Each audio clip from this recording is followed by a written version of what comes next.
Today's book is The Borrowers by Mary Norton. We're going to start with Chapter 1.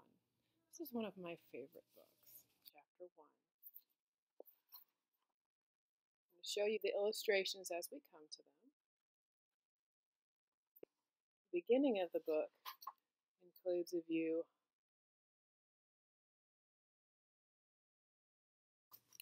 Chapter 1. Mrs. May lived in 2 rooms in Kate's parents' house in London. She was, I think, some kind of relation.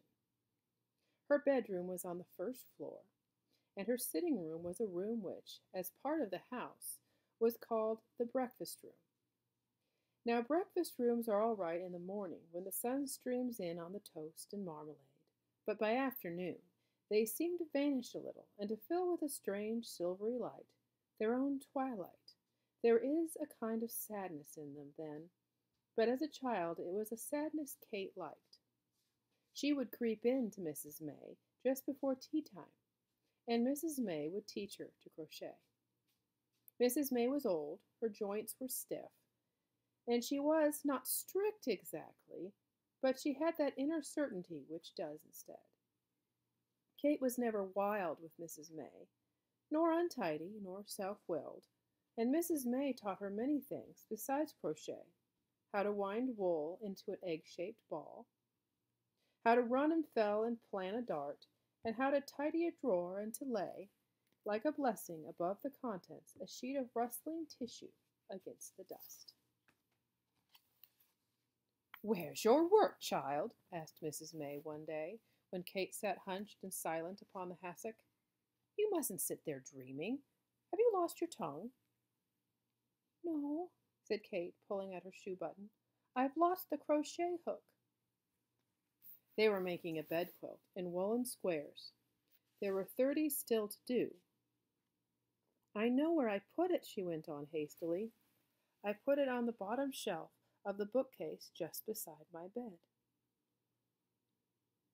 "On the bottom shelf?" repeated Mrs. May, her own needle flicking steadily in the firelight. "Near the floor?" "Yes," said Kate, "but I looked on the floor, under the rug, everywhere.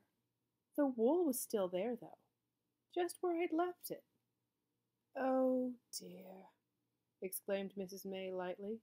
"Don't say they're in this house, too." "That what are?" said Kate.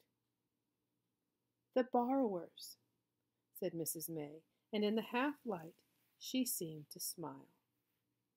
Kate stared a little fearfully. "Are there such things?" she asked after a moment. "As what?" "As people, other people, living in a house who borrow things."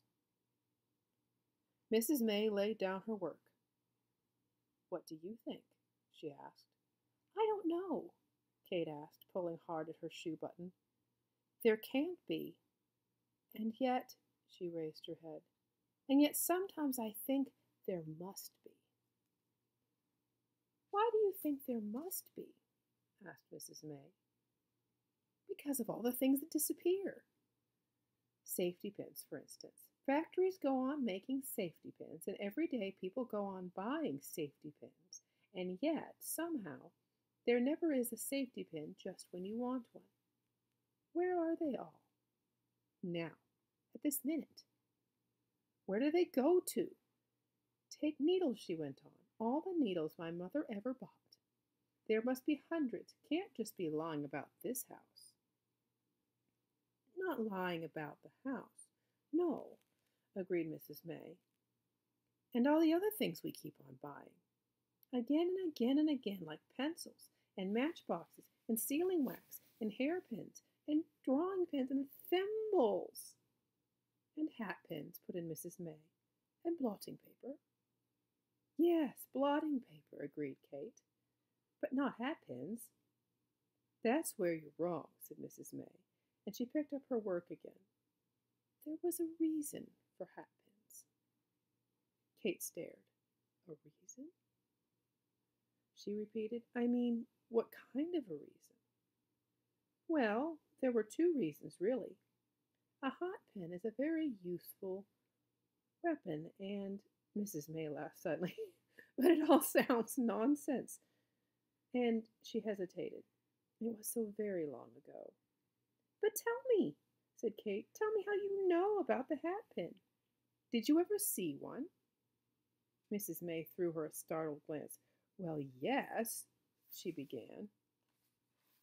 Not a hat pin, exclaimed Kate impatiently. Whatever you call them, a borrower. Mrs. May drew a sharp breath. No, she said quickly, I never saw one. But someone else saw one, cried Kate, and you know about it. I can see you do. Hush, said Mrs. May. No need to shout. She gazed downwards at the upturned face, and then she smiled, and her eyes slid away into distance. I had a brother, she began uncertainly. Kate knelt upon the hassock. And he saw them? I don't know, said Mrs. May, shaking her head. I just don't know. She smoothed out her work upon her knee. He was such a tease. He told us so many things, my sister and me, impossible things. He was killed, she added gently, many years ago now, on the northwest frontier. He became colonel of his regiment. He died what they call a hero's death. Was he your only brother? Yes, and he was our little brother. I think that was why, she thought for a moment, still smiling to herself. Yes, why he told us such impossible stories, such strange imaginings. He was jealous, I think, because we were older and because we could read better. He wanted to impress us. He wanted perhaps to shock us. And yet, she looked into the fire, there was something about him. Perhaps because we were brought up in India among mystery and magic and legend. Something that made us think that he saw things that other people could not see. Sometimes we'd know he was teasing, but at other times, well, we were not so sure. She leaned forward and, in her tidy way, brushed a fan of loose ashes under the grate. Then, brush in hand, she stared again at the fire. He wasn't a very strong little boy. The first time he came home from India, he got rheumatic fever. He missed a whole term at school and was sent away to the country to get over it, to the house of a great aunt. Later, I went there myself. It was a strange old house. She hung up the brush on its brass hook, and dusting her hands on her handkerchief, she picked up her work. Better light the lamp, she said. Not yet, begged Kate, leaning forward. Please go on. Please tell me. But I've told you. No, you haven't. This old house, wasn't that where he saw... Mrs. May laughed. Where he saw the borrowers? Yes, that's what he told us. What he'd have us believe.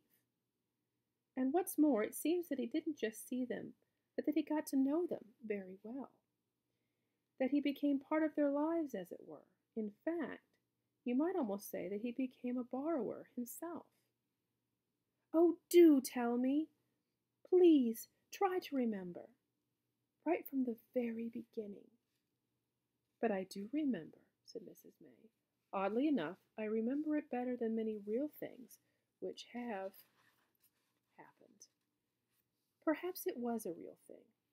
I just don't know. You see, on the way back to India, my brother and I had to share a cabin. My sister used to sleep with our governess, and on those very hot nights, often we couldn't sleep. And my brother would talk for hours and hours, going over old ground, repeating conversations, telling me details again and again, and wondering how they were and what they were doing, and they? Who are they exactly? Homily, Pod, and little Arietti. Pod? Yes, even their names were borrowed. They imagined that they had their own names, quite different from human names, but with half an ear you could tell they were never quite right. Even Uncle Hendreri's and Eglantina's, everything they had was borrowed. They had nothing of their own at all. Nothing, in spite of this, my brother said. They were touchy and conceited, and thought they owned the world. How do you mean? They thought human beings were just invented to do the dirty work, great slaves, put there for them to use. At least, that's what they told each other. But my brother said that underneath he thought they were frightened. It was because they were frightened, he thought, that they had grown so small. Each generation had become smaller and smaller and more hidden. In the olden days, it seems, and in some parts of England, our ancestors talked quite openly about the little people. Yes, said Kate, I know. Nowadays, I suppose, Mrs. May went on slowly, if they exist at all, you would only find them in houses which are old and quiet and deep in the country, and where the human beings live to a routine. Routine is their safeguard. They must know which rooms are to be used and when. They do not stay long where there are careless people or unruly children or certain household pets. This particular old house, of course, was ideal, although as far as some of them were concerned, a trifle cold and empty. Great Aunt Sophie was bedridden through a hunting accident some 20 years before, and as for other human beings, there was only Mrs. Driver the cook, Cramp Furl the gardener, and at rare intervals an odd housemaid or such. My brother, too, when he went there after rheumatic fever, had to spend long hours in bed, and for those first weeks, it seemed, the borrowers didn't know of his existence. He slept in the old night nursery, beyond the schoolroom. The schoolroom at that time was sheeted and shrouded and filled with junk, odd trunks and broken sewing machines, a desk, a dressmaker's dummy, a table, and some chairs, and a disused pianola, as the children who had used it, Great Aunt Sophie's children, had long since grown up, married, and died or gone away. The night nursery opened out of the schoolroom, and from his bedroom my brother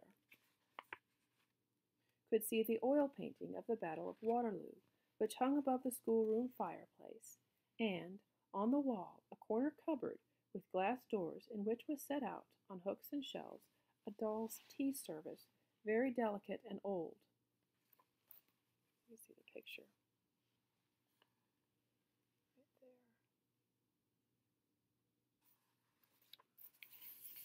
there. At night, if the schoolroom door was open, he had a view down the lighted passage which led to the head of the stairs, and it would comfort him to see, each evening at dusk, Mrs. Driver appear at the head of the stairs, and cross the passage carrying a tray for Aunt Sophie, with Bath Oliver biscuits and the tall cut-glass decanter of fine old pale Madeira. On her way out, Mrs. Driver would pause and lower the gas jet in the passage to a dim blue flame, and then he would watch her as she stumped away downstairs, sinking slowly out of sight beneath the banisters.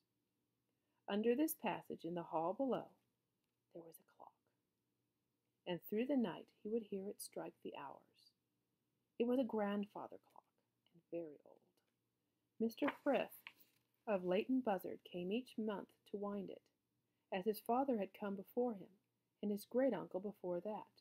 For 80 years, they said, and to Mr. Frith's certain knowledge, it had not stopped, and as far as anyone could tell, for as many years before that. The great thing was that it must never be moved. It stood against the wainscot, and the stone flags around it had been washed so often that a little platform, my brother said, rose up inside. And under this clock, below the wainscot, there was a hole. Thus ends Chapter 1. Stay tuned for our next episode, Chapter 2.